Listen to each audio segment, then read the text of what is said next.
It's still spinning. We could be live right now, and I wouldn't even know. Well, that's not good. No. It says we're live. It just you need to edit all that out. Hey, now we're live. I'm not editing it out. That was classic. Oh, yeah. Yeah, we're live. I can see the little thing counting. We're live. All right. You are watching live. You know what kind of start that was? That was a Bengal start right there. Listen, we'll get to it. We'll get to it. You are watching live. Rally round the natty. My name's Santori Miles. Alongside me, as always, my father, Bengal Dad, Merc. How we feeling? Like shit. Okay. Good talk. If any Bengal fan doesn't feel like shit right now, they don't give a damn. I felt like shit yesterday. I'm on to the Cowboys. I'm not on to the Cowboys yet. We're not going on the Cincinnati route. No. Just leave all sharp objects away from me because I really want to do some damage here. Okay. Wow. Okay. Well, I'll keep pushing along. But yeah, we're gonna dive right in. Week 1, first game we're ever gonna cover on the show. Unfortunately, it is a loss to our favorite team that we love watching, the Pittsburgh Steelers. And this segment, as always, will be brought to you by Brimminghorn Meadery. That's all I got right now. You know what? I tried some of it at the tailgate. It was wonderful. Ashley had some, and I think she may have had too much, but you know what? To each their own. It was a good time at the tailgate, and that's kind of where it ended. Yes, it did. It was a wicked fast start. Second offensive play of the game. Joe Burrow throws a pick 6 right after a sack on the first play. We are right back on schedule from the Super Bowl. Yeah. And the first half was just kind of a spiral. The one thing I want to tell everybody, and I know it's kind of overplayed and cliche anymore, but Aaron Rodgers said it best. RELAX. Relax. It is week 1 of the NFL season. It was a division game. The offensive line hadn't played together yet. Burrow's core strength from this appendectomy, which, by the way, was a lot more serious than the general public would lead you to believe. Not saying I know anything, but I've heard it was kind of a serious issue. Core strength's not there yet. Offensive line hadn't played together yet. The defense played in the preseason. It showed. They were clicking. It's week 1. It took 5 turnovers, a pick 6 in that mix, overtime, the long snapper getting hurt, blocked PATs, missed field goals, the sloppiest game Joe Burrow's probably ever played in his entire football career dating back to high school.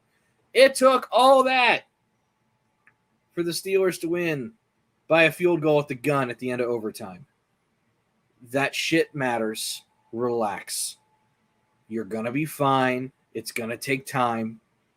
This is probably a 3 to 4 week thing to get this team gelling. I don't know how they're going to look against Dallas. I don't know how they're going to look against the Dolphins, but this is a long-ass season. What did the Dolphins do last year? They started off like 0 and everything and rattled off, 7 straight wins to end the year? You got time. So let's relax, okay? We don't need to, and I'm going to segue right into this one for you, Bengal Dad. We don't need to be calling for the head of our Super Bowl head coach right now. Take time. It away. Yeah, it's time. Let her rip. You've been waiting on this all day. First off, from all the conversations I've had with so many people about this game, I'm going to assess Joe Burrow. First off, to anybody that thinks Joe Burrow needs to be benched, out of here, traded, any other bullshit, you can stop watching the Bengals for all I care because I don't give a damn about you. You're an idiot. That does not happen. Now, what did happen is, from what I understand, Joe Burrow got too big for his britches and was stubborn as hell and didn't want to take the underneath passes. He didn't figure that out to the second half, and that's why we lost the game. Because Joe Burrow got too full of himself. And I sure hope when he was staring in his locker for an hour, Joe Boo told him that. Because I think that's what really happened. I hope that's what happened. Now, again, these people calling for Zach Taylor, they don't understand football. Zach Taylor may not be the greatest coach of all time. The last time I looked, we've never had the greatest coach of all time coaching our team anyway. But Zach Taylor's not in charge of saying hut, hut, hut during the punt with 1:04 left. There are players on the field that did not execute. Zach Taylor didn't miss the block on the extra point. Why do we call for his head? How come we're not singling out Drew Sample? How come we're not singling out whoever in the world the protector is on the punt for calling the snap? To saying to snap the ball with 15 or 14 seconds left on the game clock or the time clock. I don't understand why it's just so easy to go after Taylor, and it's going to be easy. I heard freaking Mo Egger today, or the other guy, James Rapine, make the comment. Wonder which Joe Burrow is going to show up next week. Screw you guys. That is piss poor. If you really meant it, that's piss poor. Joe Burrow is a fantastic quarterback. He's the best quarterback this city's ever had. He had a bad flipping first half, a very bad first half, and it's because he was so stubborn to try to force the ball down the field when they had two safeties. Hopefully he learns. If he does it against Dallas, somebody needs to grab him by the back of the head and smash his forehead into his locker. That's what they need to do. But Jesus Christ, you don't trade the guy. You live with some of the bumps. I mean, he is a gunslinger. He looks downfield. We could have Andy Dalton, who likes to throw the ball a half a yard downfield sideways and only look at A.J. Green. We could go back to that if you guys want that. Or throw it out of bounds on fourth down if y'all really want to. And never, ever, ever, ever, ever show up when you need it. We could go back to that. Joe Burrow led us to two potential game-winning drives that the unfortunate long snapper situation prevented us from not even having any of this angst and anger and bad juju that we have right now. That was not Joe Burrow's fault. The first half was, as far as I'm concerned, Joe Burrow made up in the second half for the mistakes he did in the first half. He put us in position to win the game. Which is a fantastic transition to this topic. What's that? Tail of two halves. Okay. Honestly, he had three picks in the first half. I think he had the fumble and the pick in the second half. I think his numbers, and someone will correct me if I'm wrong. Was that officially a fumble? Did he have 5 picks or 4? 4 picks and a fumble. Okay, so that one was a fumble. Yep. Not that it makes any difference unless you are a stats hound. No. But it really doesn't make a difference. But he played atrocious in the first half. Here's the deal. The offensive line was abysmal in the first half. Joe Burrow was forcing things where they shouldn't have been in the first half. Second half, offensive line, man, they look pretty damn good. And I know this is kind of a what's the word I want to say? It's a divisive stat, is the pass block win rate. You see it on ESPN all the time. For those of you that aren't familiar, league average pass block win rate is about 60%. So you should be winning 60% of your pass blocks on an individual or team basis. Okay. Last year, the Bengals were at 47%, which was 30th in the NFL. In the first half, they were at 40%. The way they played in the first half last year was the way they played against Tennessee, and it was awful. Second half, made their adjustments. They were right around 65%. That would have put them 7th in the NFL last year. So they went from dead last to a top 10 unit over halftime adjustments. And then what did Burrow do? Burrow had his protection. Burrow hit his checkdowns. Burrow did what he was supposed to do and play cover 2 the way you're supposed to play cover 2. He threw for like 200, 250 yards in the second half, whatever it was. Threw for 2 touchdowns in the second half. And I think his quarterback rating in the second half was over 100. If you take those stats alone, 70%, 250 yards, quarterback rating of 100, and tell me that's how he played for the game, we'd have said, yep, that's Joe Burrow. But he had an abysmal first half, very much like we did against the Bears. Shit happens. The first half and second half were night and day.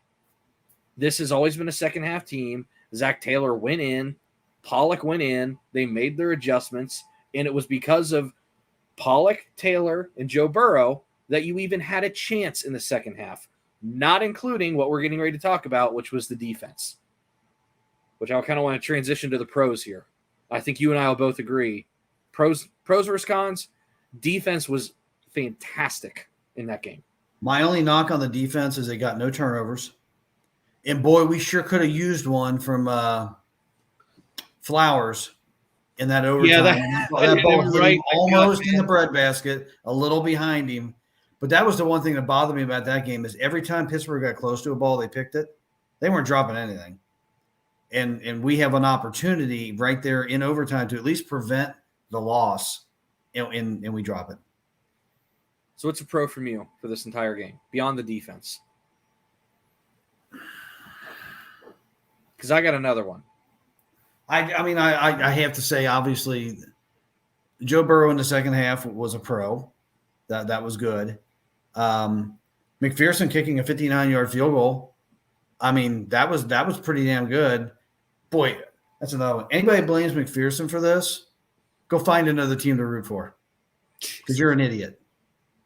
Well, the other one that nobody really talks about is the couple times that Huber had to punt, he had some absolute boom shots. Mm-hmm. But I mean, people will blame him, though, for the 13 seconds that didn't run off the clock and the fact that he punted it into the end zone. Well, you and I have a friend, and we're not going to say who it is, but, coached at the NFL, pretty high level for a long time. Mm-hmm. We'll relay this information. Punter doesn't call for the snap. Nope. Anybody who's coached second special teams knows that. I told you that yesterday. The punter does not signal for the snap. That's the protector. I don't know who the protector was on that play. I'm not going to call them out or whatever. I'm moving past it. But there wasn't anything with Huber. There wasn't anything with McPherson. The blocked PAT was not on Mitchell Wilcox. And, I mean, for Christ's sakes, can we stop slamming that guy's name in the gutter right now? He's a he went out and performed. He performed something he doesn't ever do. I mean, for Christ's sakes, people are like, oh, he had a bad game. He had a single bad high snap on a field goal is what he did. As basically a third string snapper because the backup snacker's on the practice squad. Who is now the starter? Who's now the starter because it sounds like Clark Harris is going to be out for a significant amount of time. But no, the other pro, before we get super sidetracked here, because we can drill cons all day. The other pro, like you said with Burrow, second half was great. Again, and we've been saying this since the Seattle game that Zach Taylor started with. This team doesn't quit. Nope. I mean, how many examples of this team has Zach Taylor given you over the last, now starting his fourth season, where they look like they should be dead in the water and they win, or they should have won? Well, I'll tell you where they're never out of it. I've seen this team down 21 points with him. They're never out of it. Well, I'll tell you when they were dead yesterday, because I was walking out. I was walking out, and thankfully it took a long time to get down the escalator. That was great. I'm going down the escalator, and they shut it off. I saw a guy in front of me falling down the escalator. That was great. They said, no, you're not leaving. Stay here. No, after they failed on fourth down at like the 2-yard line or whatever it was, and there was a minute 40 left, I said, I'm going. Let's go. Let's get out of here. This one's over.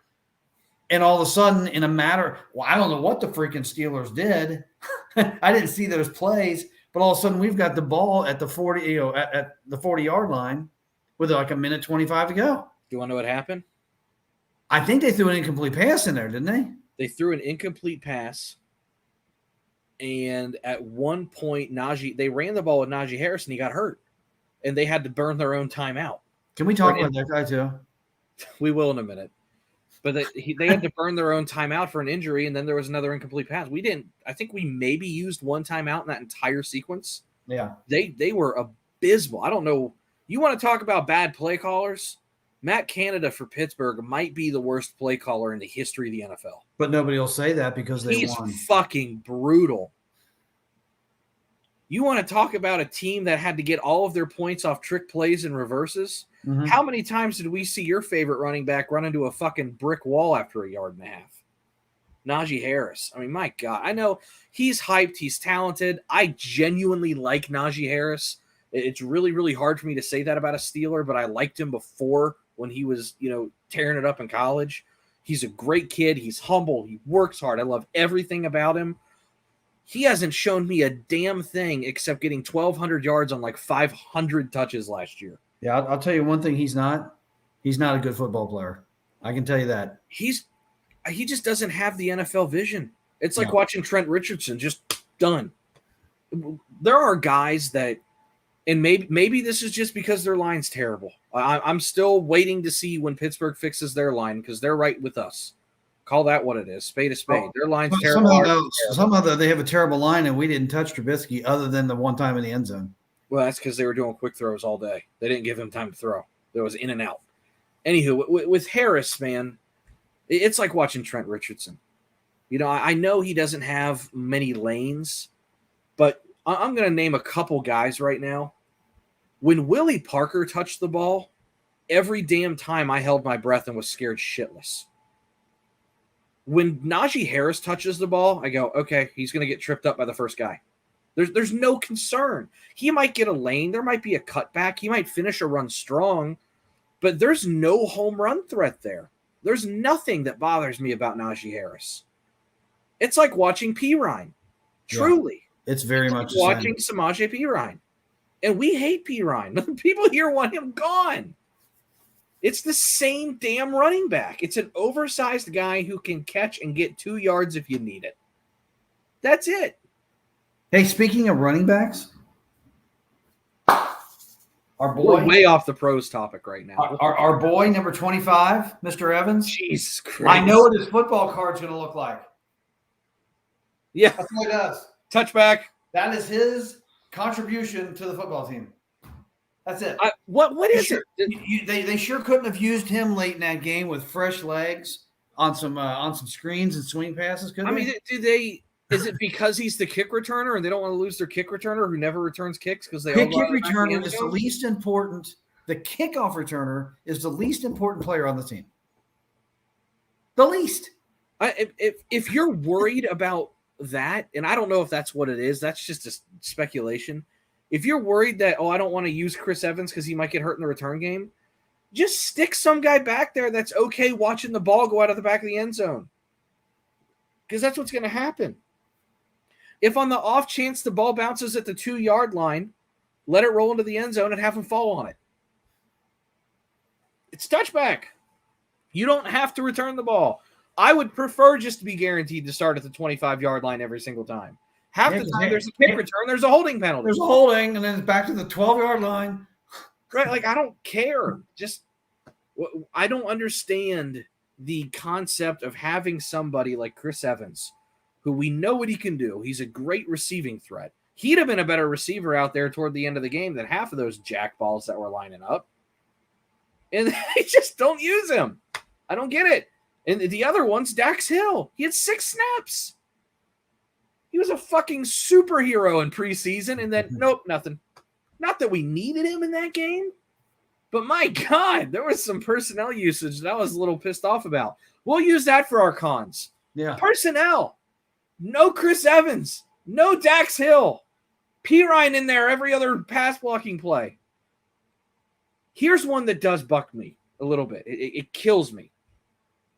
The Bengals went under center 18 times. Have you seen this one yet? I saw it. 16 running plays. If you're under center, guess what? Load the box. Mixon's going to get 2 yards. That's the kind of shit that people get mad about when they say Zach Taylor's a bad play caller. It's predictability. I would love to pull the tape, and I'm telling you, there was a play in overtime that for the first time the whole game, and I didn't watch every play to see what the defense was that Steelers were in. Well, you were at the game. It's also harder. They were in single high safety in overtime when the Bengals had the ball at midfield. He was under center, and he handed it off to Mixon. I looked at it, and I was about jumping out of my pants saying, this is it. This is it. Here's their chance. And we have a visitor. We have a visitor. Visitor. Say hi, Ashley. Don't mind me. I'm trying to watch the show. She said, "Don't mind me." What are you doing? I'm trying to watch you guys, but on the TV. Okay. I was coming in to see when you're at. Don't worry about it. Okay. She says she's trying to watch on the TV in the living room and it's not synced right or something. Great. So she's going to watch live. I have an audience now. I've been on there the whole time. It's No, not like the you're right going to show. watch live. Like we have a live audience here. I don't have to have a laugh track anymore. I just have. Okay. Applause, right? Okay, cons. We Yeah, we do have Hoss and Crypt Keeper on. Crips here. I haven't even been looking at the comments. Yeah. Hello, They got a gentlemen. question for us. Is it? I learned from last year's Green Bay game not to leave till it's over. How many times did we say that was like the Green Bay game? Kim and I were at the Green Bay game. I mean, that was the same thing, and that's why I wanted to leave, because I told her in the overtime, I said, you know how this is going to end? Pittsburgh's going to kick a field goal with no time left on the clock, and boom, it's a repeat of the Green Bay game. Why are we even staying here? Yeah, I was a little frustrated. But I love my team, but I'm telling you, I think I jinx my team. I don't leave them because I don't love them. I leave them to help them. Yeah. Well, I mean, the last game I remember leaving early was the Pittsburgh playoff game, and they came roaring back, and then I turned it on to watch them lose. So I get it. Right. You know, sometimes you remember me last year during the playoff games. Where was I in the last 2 minutes of those playoff games? you would run up and hide in the freaking pantry in this kitchen. No, I would pace the hallways upstairs and listen to you guys, because I felt like if I watched it, something bad would happen. Well, you don't want to. I'm like Dave Lapham during a game. I'm just hooting and hollering. There's no rhyme or reason. You could hear me, and you know you have no idea what's going on. Other cons though. Cons. That I don't even want to call Volson a con, because he got his ass beat by Hayward. I'm not gonna like. There's no way around that. The only thing I'll say is his introduction to starting in the NFL, last preseason game was Aaron Donald, and then this week was Cam Hayward. He should be ready now. It doesn't. It gets easier. Well, right? The Cowboys don't have one of those two guys. They don't have either of those two guys. I don't even know what the Cowboys' interior line looks like. They got Parsons, and they got Lawrence on the outside. Those guys are fucking demons, but I am not well versed with the Cowboys, so don't. Whoa! There goes my light again. The light flickering got monikered during the one chip challenge I did. As soon as I ate that devil chip, my light started flickering, and everybody was like, "What's going on here?" All right, so I'm looking at the Cowboys lineup here. Yeah, their interior defensive line is terrible. They're going to have a much easier time on the interior. I don't know how well Parsons does against the run. I don't know how well Lawrence does against the run. They could be great. I have absolutely no idea. Let me pull that up real quick. Parsons' run defense grade last year was awful, and Lawrence's run defense grade last year was elite. He was the number one defensive end against the run. But if you got five guys out there, guess which way you don't run the ball. Right. So if you got 4 or 5 guys out there and 3 of them to 4 of them suck, go the other direction. I think they'll probably run well against Dallas. I know Leighton Vander Esch is good, but if the line does what it's supposed to do, I think Pollock's probably going to be fired up for the game. He's got time now. They've got film. You know, I know that's something you wanted to talk about.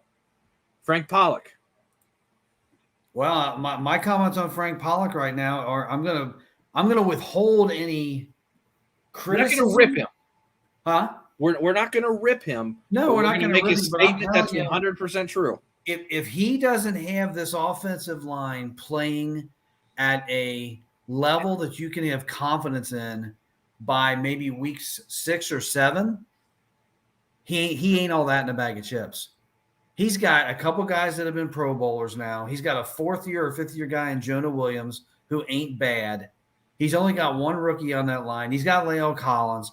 He's got enough. They got him as guys in his toolbox to if he's decent. It's like a pitching coach. A pitching coach should be able to take adequate pitchers and get them up a level. These guys should be able to move this team up at least into the middle of the ranks as far as offensive line play. And if they don't, it's on him. because Well, he's the coach. I think it's fair spent to all this say. money to load his gun. I think it's fair to say that you typically hear this line with quarterbacks. When you've got a quarterback that you're not quite sure, so you go out and get him a toy or a weapon, and they say he doesn't have excuses. Right. I'm not saying we built in excuses for Frank Pollock. I like Frank Pollock. I think he is a damn good coach. He's been here before. We ran the ball really, really well with him, and he didn't really have great talent. Well, you know what we're going to find out? What are we going to find out? We're going to find out if glass eaters can block. Because that's all I hear is we got a bunch of glass eaters. I'm going to figure out what a glass eater is, and let's see if a glass eater can block in the NFL. Well, here's the deal.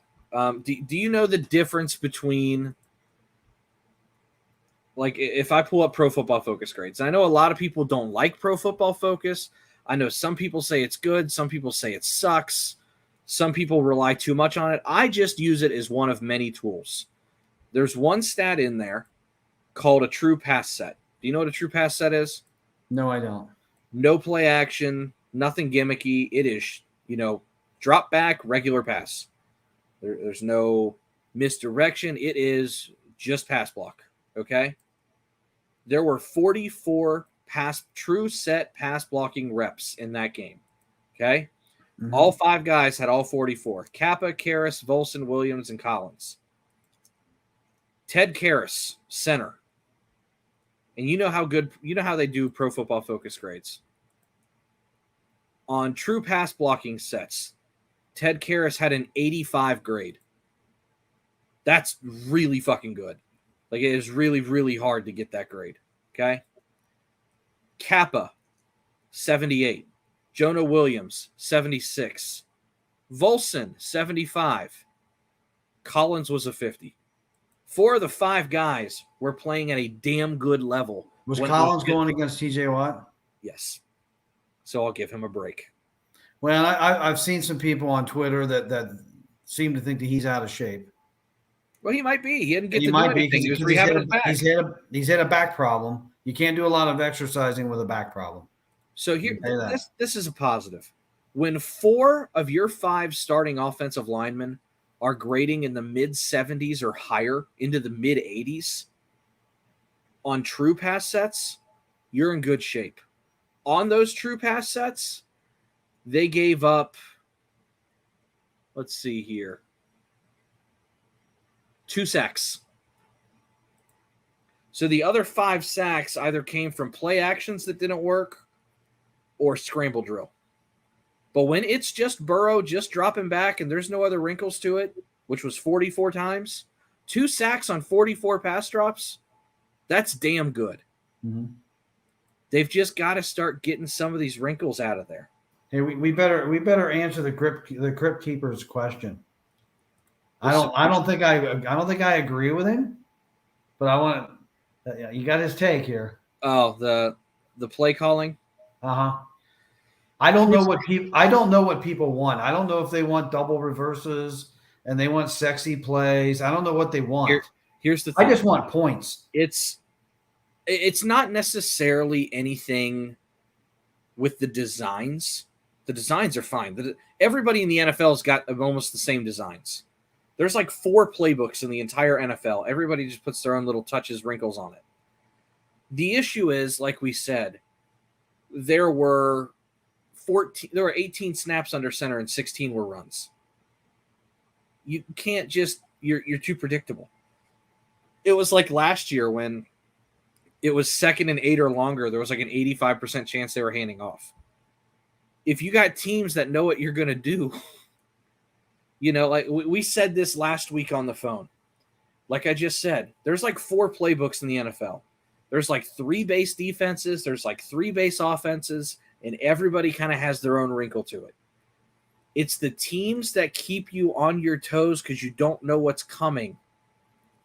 I've always agreed with that. The one thing that I would like to see the Bengals do is a little more window dressing.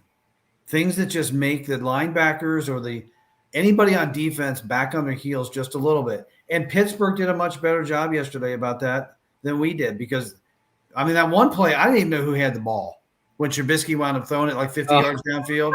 He hit that thing on his back hip, and I had no idea who hit it. Maybe it was easy to see on television. It was. I granted, had no idea. I'm zoomed in an aerial view, so I can, but they did a lot of that. They did a lot of throwback passes and maybe that is what Crypt Keeper is talking about. I don't know. Here's the flip side of that. Outside of the couple plays that hit big, there was a 30-yard screen and a 50-yard that's all play. Pittsburgh did. They didn't do anything. But if the Bengals would do some of that to keep the defenses away from pinning their ears back and snorting and coming right at you, and they maybe have to hesitate just a little bit, that's probably all Burrow needs. They've just got to get themselves in a position where it's 3rd and 4 instead of 3rd and 7. Yeah. That 9 feet makes a hell of a lot of difference. That's the difference. And that comes with being efficient in run game and quick passes. If teams are going to play cover 2, and Burrow knows this, I'm not telling any secrets here. If you've got cover 2, especially against 5 wide, and they're bringing 4 are rushing, 2 are deep, 2 are in the flat. What's 4 plus 4? Last time I checked, it was 8. Okay, so that means there's only 3 guys in the middle of the field, and they're probably not corners. Just take advantage of mismatches and checkdowns. Brady does that for the last 25 years. Brady's not some guy just letting it rip deep balls all day. He nickels and dimes you till you're dead. You can do that. He can do that. They did it in the second half. If that's what Dallas intends to do, Burrow just put up 250 in the second half doing that to somebody. Well, it wouldn't surprise me if that's the route. They need to come out early in the game and do something like that because they don't play well in the first half typically. No, they don't. I don't understand that. And in this day and age of scripted plays and teams always getting off the fast starts, if we have scripted plays, we need to throw the script away.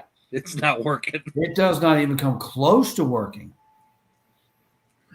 The good thing is you can take some chances because of your defense, and defense travels.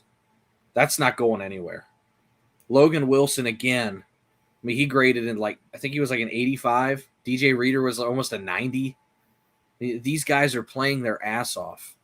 I didn't see Eli Apple getting torched by anybody this week. I didn't see that piece of shit George Pickens do a damn thing this week. Did he have like 1 catch for 3 yards or something? That's it. And that was against Apple, right? All I heard was how good he's going to be, how he's better than Chase. Here's the thing. I don't know if there's 3 receivers in the NFL better than Chase. I'm not sure Cooper Kupp is better than Chase. He did everything from like the fourth quarter on his own. He did everything from almost halftime on. Because he didn't have T and he didn't have Boyd. That's the thing. Overtime and in the fourth quarter, no Boyd, no T. You had Jamar Chase, and they still couldn't fucking stop him. How do you game plan for him? I don't know. I mean, it's too new still. I mean, he's only played like 16 games in his life. I don't know what to do. But these are the reasons why I'm not worried about them. Burrow's smart. Burrow's tough. The line, while it was bad, call it what it is, it was bad, had a lot of shining spots to it. It really did. I'm just more disappointed in the fan base than I am the team. Well, it's the Bengals fans right now, and I'm not saying all of them. I'm saying this portion that we're talking about. Y'all know who you are. They're acting like the Steelers fans and Ravens fans and Browns fans did all offseason, where one thing didn't go their way and they're going to fucking bitch and moan until it does. Stop. If you guys truly think you're better than those organizations, stop acting like them. I got blasted for putting silver lining tweets out there. I post stats in what I see. Okay? I coached for a little bit. I watched film for a living. I'm not saying I'm the best at it, but I do know a little bit here and there, and I post stats. If the stats are positive, I'll post them. If the stats are negative, I'll post them. If you don't like the facts, I'm sorry about your luck, man. But one guy was like, I don't know why you're happy. And I'm like, I'm not happy. I'm just telling you this is how things are going. And I think it's true. And this is something that I definitely work on and something I picked up from Bengals captain. You can choose one thing in your life, and it's your mood. There's one thing you can choose. It's your attitude.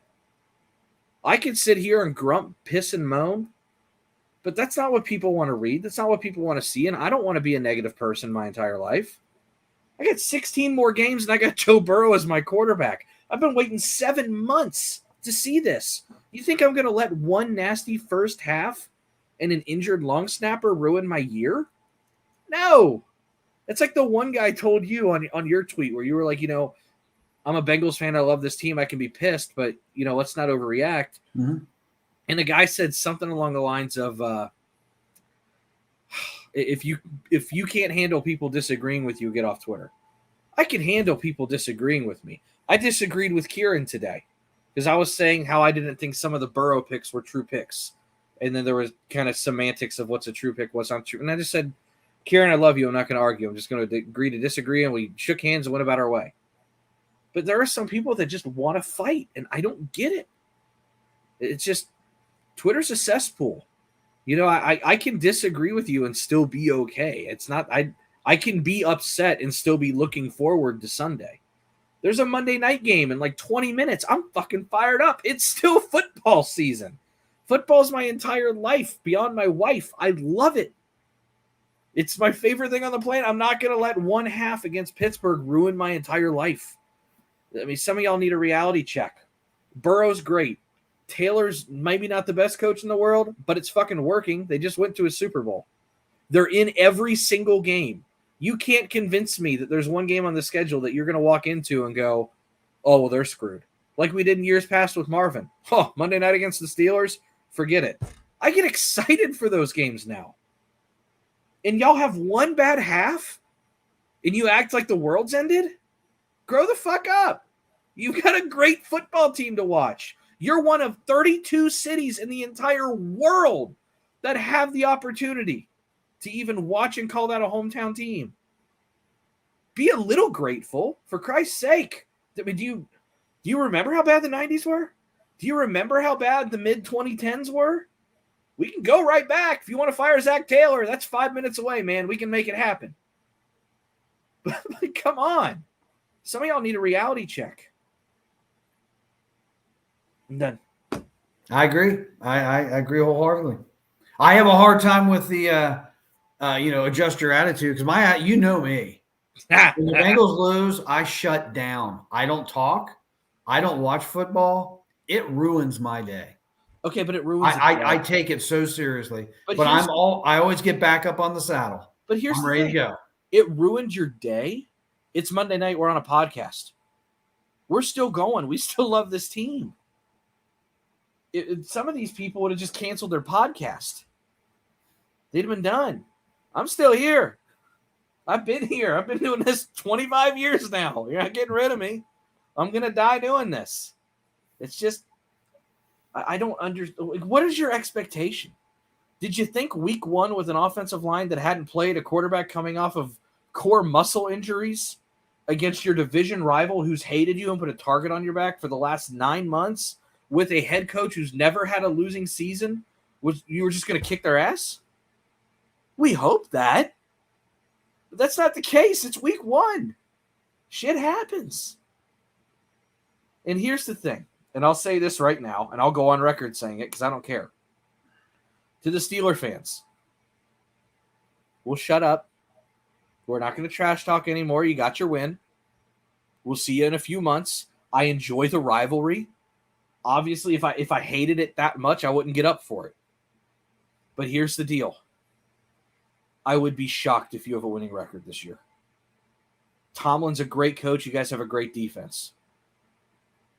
I don't root for injuries. I don't like injuries. Watt's hurt. You have no quarterback. You have no line. You can't run the ball. It took 5 gifted extra possessions in 5 quarters for you to lose because the Bengals botched an extra point. You guys are in some deep shit this year. You can win and look bad. And a lot of times people kind of spin that as a good sign. Hey, we beat the AFC Championship team and we look bad. I get it. I'd be willing to bet a lot of money that the Steelers would not come close to reaching 8 wins this year. Let me just throw this in here. And somebody said this on the radio today, and I agree with them. if you had a chance right now to select which team represents you in your city, do you want the 53-man roster and coaching staff of the Bengals, or do you want the Steelers? I want the Bengals. Bengals are a better football team. They weren't yesterday, but over a course of 17 games, they're a better football team. Bengals are just better people. Well, they're far better people. I don't even want to get into that. I won't get into the karma either for TJ Watt. I will. But shit Fuck happens. People, that's one thing. I never root for injuries. Never. If karma gets you, karma gets you. Here's the thing. Dirty players get hurt. The first one I'm going to give you an example of is Vontaze Burfict. Dirty players get hurt. They don't last. I'm going to get shit on for this one. Ryan Shazier. I know a lot of you love him because he was an Ohio State guy. All I remember is him headhunting Gio in the playoffs. Absolutely. Put Gio in the hospital for 3 days. That's not what football's about. You don't need to be leading with the crown of your helmet. I don't have sympathy for people who don't respect the game and are trying to hurt people. I don't have sympathy for Vontaze Burfict. I don't have sympathy for guys like Ryan Shazier. I don't have sympathy for TJ Watt. You want to pump up that tweet that you had? You still have it up there on the screen? I'll share it right now.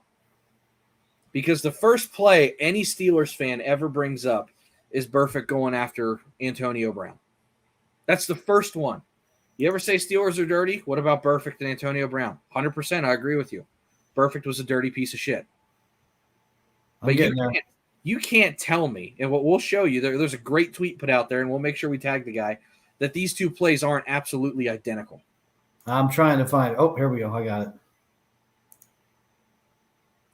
Now, this one's not Watt, but we'll blow this up for you. The one up top is Burfict blowing up Antonio Brown in the playoffs, the play that everybody said Burfict should have been in jail for. Remember that? People were literally wanting him arrested. The one at the bottom is Minkah Fitzpatrick doing the exact same thing to Tyler Boyd on almost an exact crossing pattern. Trying to make it bigger for you. It's okay. Scroll down. You got it? Yeah, move your cursor so that tweeted thing's off there. That doesn't matter. Whatever. You can see it. It's a crossing pattern over the middle with a lowered shoulder right to the helmet. It's identical. One guy gets ostracized, blasted out of the league, probably as he should have been. Burfict was dirty. The other guy is the golden boy safety that gets the $1 million of contracts and everybody loves him. Tyler Boyd got his freaking bell rung and could have broke his jaw on that play. No penalty. No flag. Well, you got no penalty on that. You got no penalty on the T. Higgins play. Do you have the clip of the Watt one where he took the shot on Burfict anywhere? I don't know. I can try to find it. You can search for that one real quick. I'll search while you're doing your thing. So, I mean, Watt takes the shot at Burrow.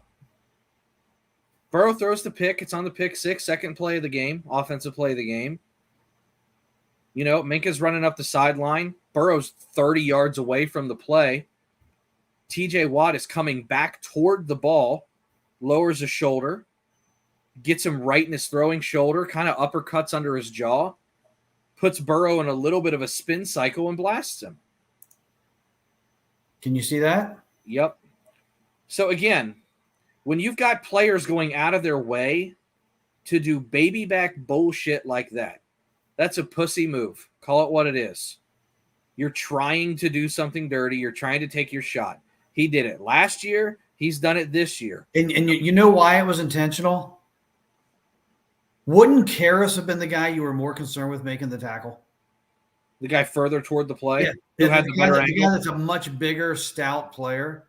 Well, he didn't want to hit Karras. He'll kill himself. No, he didn't want to do that. He'd have broke his collarbone or something trying to do that. And then it's apropos that the play that TJ Watt tore his pec on, he had a hand up under the chin of La'el Collins and a hand right in his face mask. Another defensive penalty that wasn't called, mind you. And then he tried to sack Burrow, and Burrow ripped him right off. So when you've got guys all over the field headhunting and taking dirty shots, I don't have sympathy for those people. I have sympathy for a guy like Najee Harris, who blew out his ankle. I don't wish anything harm on Najee Harris. I don't wish harm on Mitch Trubisky. I don't wish harm on anybody on that offensive line or really anybody. But Minka, when he does that shit and then he's wrestling Mixon's legs to the ground on that like 45-yard run where he wouldn't let him go, and you got Watt taking shots on quarterbacks like he's some – like I don't know who he thinks he is. I don't know why you think it's fun to try and intentionally hurt people. But I don't have sympathy for when you get hurt when you don't respect the game the right way. There's a way to tackle. There's a way to block. There's a way to hit. There's a way to get back at people. It's typical Steelers bullshit. They're dirty. They have been. They will be. Mike Tomlin preaches it. Mike Tomlin propagates this culture of selfishness and bullshit. Yeah, and it's not in the Watt family because JJ Watt is complete. JJ Watt would never have done that. He's class. No, of course he is.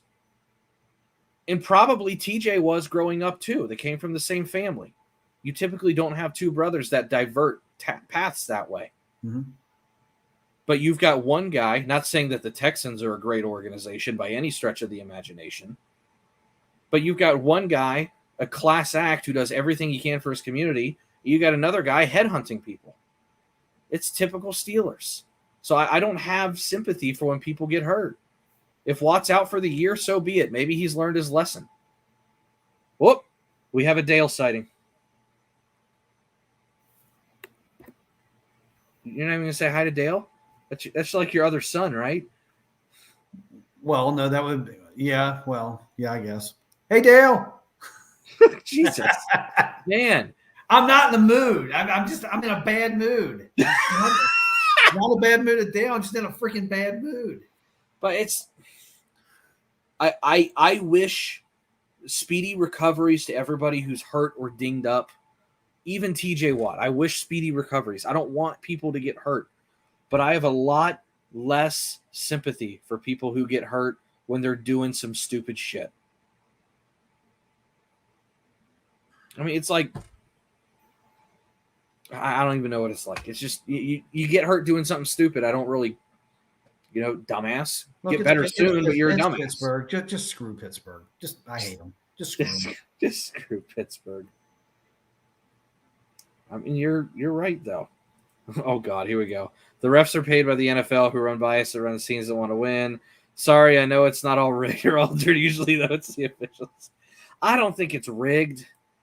I mean, I have a really hard time not understanding how that Jamar Chase touchdown wasn't a touchdown by any stretch of the imagination. Don't even start that, because then people are going to say it was Zach Taylor's fault again for not challenging. It's not his fault. Those again are the unintelligent people that watch football games that don't realize that the coach is wired or is told from upstairs whether to drop that red flag or not. Yeah, it's like you said, it's the same thing in baseball. It is the same thing. David Bell can watch a guy sprinting down the line on a bang-bang play all he wants. He's got a guy in the booth going, okay, I'm watching the replay. Yeah, challenge it. It's not on Zach Taylor. But, I mean, we spent enough time bitching. And no, I don't want to fire that guy either, by the way. Whoever that guy is that's watching the tape, I don't want to fire him, because we did pretty good last year in that whole challenge program. Here's the deal, guys. And we'll wrap it up saying this. They lost to the Jets last year. They lost to the Bears last year. Shit happens. They got destroyed by Cleveland last year. You play for a reason. None of these games are guaranteed. It's a division game. It's week 1. This is where we're at. You got another game next week. The sun's going to rise again tomorrow. Dale, stop trying to hit on my wife. We're going to have problems, brother. Ooh, look Great at meeting you also, Dale. I just read that. Great meeting you also. Look at Ashley chiming in. TJ Watt is he. He did get hurt acting a little sus. Sus means suspect. That's some kids slang anymore. So he got hurt acting sus. Oh, my God. But there's a lot of things you can bitch and moan about, for sure. But there's still a very, very bright future for this team. They just got to buck up and go to Dallas. Well, we'll see how it works. Last year, almost every time except after the Jet loss, this team bucked up and played really, really well the next game after a loss. I mean, here's the thing. Would it surprise you if Burrow went 27 of 37 for 3 touchdowns and 347 next week or something stupid? Throwing a pick in there. Would it? Wouldn't surprise me. No.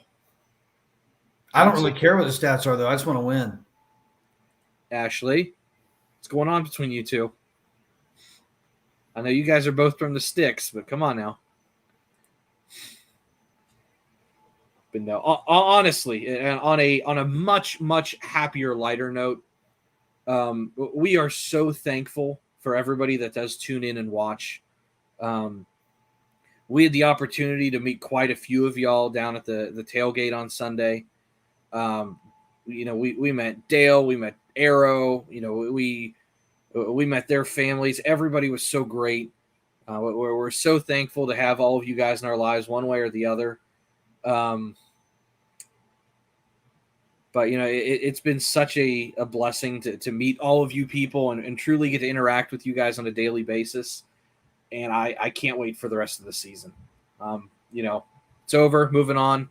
We'll get them again here in a few months or whatever it is. I don't even know the schedule. But it's going to be even more sweet when we go into Pittsburgh and we're clicking and we kick their ass then. Man, Dale's typing up a storm. I know, yes. Well, it's because he can't talk right now. He's a little tired from the game. We still should have went with 5 penalties, some bad calls and injuries, and some bad decisions by Zach to a rival after not playing preseason. Right? Yeah, I mean, there's definitely some sloppiness. But this is the best way to put it for the this is the best way I've seen it put. And Matt Minich put this out there. He's a fantastic follow on Twitter. They could have played all those guys in preseason, and you've seen the effects of not playing them. It's not worth losing them in preseason. If Burrow's going to take bumps and we're going to learn behind this line and possibly get hurt, I'd rather it be in a game that matters. I would hate to lose Collins or Kappa or Karras or anyone. T. Higgins. I mean, he went out a quarter and a half in. I would hate to have lost any of those guys in a game that didn't matter. I'm going to disagree about the offensive line just because I get that. They did not play together. Now, when we get to next year, if those are our 5 starters, I don't need to see them in a preseason game next year because they've got 17 games of continuity where they have zero continuity, and it showed yesterday, at least in the first half. If we get to Dallas and all of a sudden Burrow maybe only gets touched a handful of times, gets sacked twice, has a good game, doesn't look a little skittish in the pocket, if things look like they're better, especially with Parsons and Lawrence, if they're able to rein that defensive line in, I'll be feeling better about things. And hopefully he'll be able to run for 100 yards. Didn't Mixon carry the ball 27 times yesterday? Yeah, it was like 27 for 81. It was only 3 yards a carry. That is bad. They're going to get him beat up and destroyed. They gotta create more holes and get him. Well, you got 3 running backs, guys. Yeah, well, use them. They don't. They won't use them all. Touchback. Chris Evans. I might get Chris Evans tattooed on my quad just doing this. I say my quad because I'm fat and I've got a lot of space there. I mean, I could get a big Chris Evans on my stomach just calling for a touchback. Hold on, what do we got here? Oh, Bengal Dad, you're right. Chris Collinsworth even stated Tom Brady's O-line is practicing one thing, playing in a game is a whole different one. It is. And I get both sides. With the O-line, I'm probably more willing to bend I don't want anybody getting hurt because that unit is so damn important. But anybody else, I don't need to see them. I don't need to see Burrow, T. Higgins. I agree with you there. I don't need to see Jamar. I don't need to see Hayden Hurst. But it'll get better. It will. There's enough data, enough tape, enough good tape, believe it or not, that would show that it's going to get better.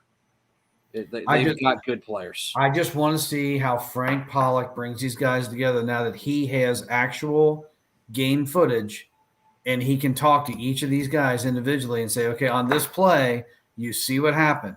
He doesn't know what they know and what they don't know. He just knows that they've played in the NFL a lot of years. He needs to hear Karras or Kappa say, yeah, I should have done this on that play, or I should have drop stepped that. He needs to hear them say that to have confidence in them, and then that continuity will come together. It's just not going to happen overnight. No, and we had talked about this. It's going to take 5 to 6 games for them to really start gelling that mid-season form thing. Luckily, you got Dallas, who they've got 2 good pass rushers on the end, but they don't have anything inside. Then you've got the Jets. Who knows? You got 3 weeks to figure this out before Baltimore. And I'm not sure, Baltimore, knowing them, they could have their whole team in IR by then. You've got a chance to win a couple games here to get going and really start to have things clicking. And I think they will. I really do. If the Bengals offense begins to click and the defense plays as they did again yesterday, even though that was an inferior offense that they were playing, hopefully 2 or 3 weeks from now, we're not saying, well, we had a few winnable games and now we got to get ready for this team. We need these teams to be ready for us. We need to be on the offensive. We need to be assertive. We need to put it together and stick it to them and run this thing. That's what we need to do. So I think this is going to be a situation where it was late last year where you go, man, can you believe if we didn't lose to the Jets where we'd be right now? But when we always say this, there's games you anticipate winning that you drop, and there's games you anticipate losing that you win. You thought we'd beat Pittsburgh and lose to Dallas. We lost to Pittsburgh. Now Dallas doesn't have a quarterback. If we go into the Jets game 1-1, it's almost the same. So it's not quite the same, but it's almost the same. Because you got one more loss in the division and the conference. It is, but Pittsburgh ain't gonna. Well, I'm not worried about Pittsburgh. I'm just worried about when we get to the end of the year and you're comparing all those records and conference records. And I know you're doing the billion tiebreakers and seeing everything. Because that's life in the NFL. That's how it works. And it's that Rubik's Cube at the end of the year. Well, and that's one thing I wish some of these fans that are so fucking burnt right now would understand. Most games in the NFL are decided by 3 points or 4 points or less, whatever it is. Division games are a lot closer. I mean, for Christ's sake, we were a missed field goal away from the tie, and the Colts and Texans did tie. By the way, do you have the data for our picks from last week? No. Where's it at? Oh, well, I've got it, but I'm not going to get into it. I'm pissed off right now. We'll do that another day. When we do our picks this Thursday, I'll bring that up from last week. I'm bitter. We'll have our standings. We will post our standings, and then we will pick again. Russell Wilson's probably ready to start throwing the ball around the field right now. Yeah, I know. I kind of want to watch that one. That could be a very dangerous team too. Dangerous. Yeah, that's what he goes by. Oh, does he? Okay. That's like his social media thing. Dangerous. Didn't know that. Yeah, he just walked into that one. Huh. What do we got here? Right now with Bengals fans, this is where you figure out for sure. Greg, I know you probably tuned in a little bit later here. If you want to go back and rewatch the beginning of this, Bengal Dad had a great little rant for about 5 minutes about the difference between true fans and fake fans. So you're 100% right. You're about 30 minutes late, but you're 100% right. And it was nice meeting you yesterday, Greg. Greg's fantastic, man. He's getting my vote next year for Fan of the Year. Let's ride. That's right. Did you see that whole clip with Russell Wilson? No, I did not. You haven't seen that? Oh, that is so embarrassing. So they have the green screen behind him, and this was like months ago when they're doing like all those, how they'll pump it up on the stadium where people are like, let's go! And it's like players getting excited. They had Russell Wilson up there, and for the Broncos, it's supposed to be Broncos country, let's ride. And he gets everybody all pumped up. It's supposed to be serious. They did like 20 takes. And he was like, Broncos country, let's ride. And they're like, a little more. And he's like, let's ride. And there's like just 5-minute clips of him just saying, let's ride. And they're all terrible. So Broncos country. Let's ride. True fans of the team, the coaching staff, aka the offensive. Sorry for being late. Greg, better late than pregnant. You know, it was an hour-long show. It's all right. It's all right. But no, I'm going to jump off here. I got some Monday Night Football to watch. I'm off work. I do. You're going to be shocked at this. I'm going to the gym at like 6 a.m. tomorrow. I'm going to be dead. You're going to be hurting. Yeah, and then I got to go get a truck and move a storage unit. You better do nothing more than a treadmill. It's cardio day. Yeah, we're easing into this process. I don't think I'd have that treadmill any more than about 5 or 6 miles an hour. It's going to be on like a 3 with a 1 incline. I should be able to walk backward. We're going to go for about a 30-minute walk, maybe a brisk 45-second jog, and then we'll celebrate with a Baconator or something. I don't know. It's on my diet, I think. I don't know. Take it slow. All right. Well, we will see everybody. What are we doing this again? Wednesday? That's kind of when we preview now? I thought it was Thursday. Is it Wednesday or Thursday? Well, we wanted to do Thursday, but I work till 8. So okay, so it's Wednesday. We'll be doing some Wednesday 8:30 shows. It's not much of a separation turnaround between Monday and Wednesday, but we're still getting the Tuesday. We're still getting 2 shows in, one recap, one preview. And, you know, it's kind of apropos because, you know, in the NFL, life's quick turnarounds. You got to move on. So we'll see you guys Wednesday. And if you guys want to pop on, just let me know. I'll send you a link. See ya. Well, hold on. Wait. Your alarm's going to go off at 5. We're 12 days late on something. 12 days late. We haven't done charity in September yet. Oh. Well, yeah, Ashley, alarm's going off at 5. So we're going to take a page out of the Bengals and Brews book. And, you know, I talked to Dale, and it's a fantastic idea that they do, and we're going to do it this way. So we still do our giveaways. I've been sending out the Skyline cards to people that have gotten them. From now on, we are not going to pick the charity. If there is a charity that you guys just want to donate to, all you've got to do, either send it to Bengal Dad, send it to me, send it to the Rally Around the Natty DM, send me a text if I know you personally.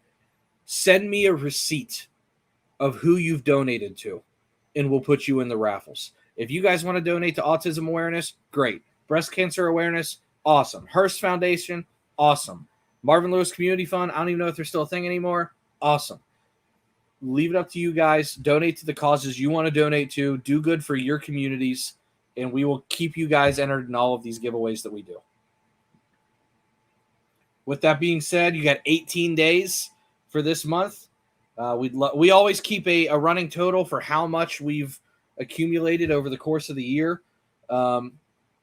It's really 18 days for this month, just for the raffle purpose. But in terms of like the big jersey giveaway we're going to do at Christmas, anytime between now and then, donate your money, send us a receipt, we'll put you in the raffle. We're hoping to see how much money we can raise by the end of the year. I think we've been doing this since about April now. I think we just crossed like $400, which isn't a ton, but it's $400 more than they would have got if we didn't at least try. Yep. So we love all you guys. We'll see you next week. We'll see you Wednesday. I guess that's this week. I don't know. Remember, 4:00 game Sunday. So party at Bengal Dad's house. We'll be there at 8 a.m. I got to smoke the pork butt. I know you said pizza. I'm smoking pork butt. You do what you got to do. You be you. Listen, I want everybody to hear this so there's video evidence. You said you're ordering pizza for away games. Am I allowed to cook or no? Shut me down if I have to get shut down. You shouldn't. I shouldn't have to, but I want to. Can't make a mess. I won't make a mess. Well, you got a smoker. We'll get Derek in there. Derek's like smoker extraordinaire. At some point, we're going to have Bengal and Brews over. It's going to be great. We'll do brew gating from Bengal Dad's basement. I still think we need to videotape ourselves watching this game Sunday. I'm trying to find a way. I've got some stuff I'm actually working on. Hadn't talked to you about it yet. But I guess we'll toss out the idea here. We are going to stream ourselves at some point just watching a game. The game won't be on the screen in my vision of this, just for copyright purposes. So you'll have the initial stream of us yelling, hooting, hollering, and screaming. And then what we'll do is we'll do like a super cut of highlights at the end of the week to where you'll see our reaction, and then we'll cut it kind of like a Twitch or something like we're doing now. Or, we'll make like a best of segment of us just yelling. But we are going to live stream us screaming at a game at some point. We're good at screaming. We're good at screaming. I'm really good at screaming. There's a lot of weird idioms, cliches, and sayings that we say that I don't think anybody else on the planet says. So you guys you'll get to know us pretty intimately at that point. Catch the one in the middle. Catch the one in the middle. 2 more biscuits for breakfast. I think Ashley said it best. She's like, and it's not always something crazy you guys say. Sometimes you guys will just say something at the same time, and it'll just be like there was a play. I don't know. I think there was an interception or someone was breaking up the sideline in a preseason game, and it was you, me, and Ashley were sitting there watching, and at the same time, you and I went, "Oh no!" It was identical. Just it sounded like twins in like a comedy movie, and she looks at us. It's like watching it the same person. Yeah, Potty, we've said some things we're not super proud of, so we'll make sure. Yeah, so you're probably have to edit me quite a bit. Well, if it goes live, we're going to be in trouble. Well, yeah, that's true. I don't want to go live. Okay, well, that can't happen. We'll record it while it's live, but then we probably won't be able to air it until we have some clearance from ground control. Yeah. My wife loves me. That's great. She's just out in the living room listening to me yell from the bedroom. All right, let's get out of here. The game's starting. Not that I really want to watch it, but I'm not going to watch it. I am. It's Monday. Tomorrow night is America's Got Talent. Oh my God, I hate that. It's the finals. It's the finals. The finals of what? It's the finals of the talent. You're juggling and whatever they do. Do you want to know what a true talent is? I crushed the one chip challenge. Yeah. You look like you crushed it. They crushed you. Oh my God. You just happen to be alive right now. You're not kidding. That was pretty bad. All right. I'm sure we've lost everybody because the football games are on. All right. Well, to everybody out there, donate to your causes. Let us know who you donate to. We'll keep track, and we'll see you Wednesday. And quit picking on my Bengals. Who dey? Who dey? Who dey? Goodbye. See ya.